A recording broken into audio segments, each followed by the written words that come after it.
Number ১, আপনার বাচ্চা আর ৫টি স্বাভাবিক বাচ্চার মতো অ্যাক্টিভিটিস করছে কিনা সেই দিকে বিশেষ নজর রাখুন।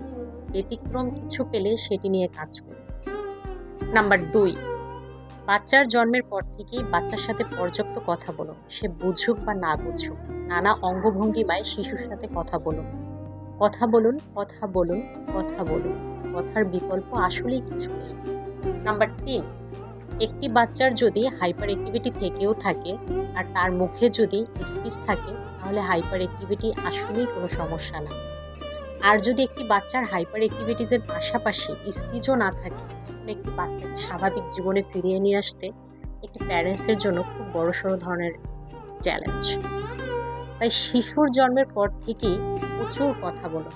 কথা বলার পাশাপাশি বাচ্চাকে কথা শেখানোরও চেষ্টা করুন। কথা বলার বিকল্প আসলেই কিছু নেই।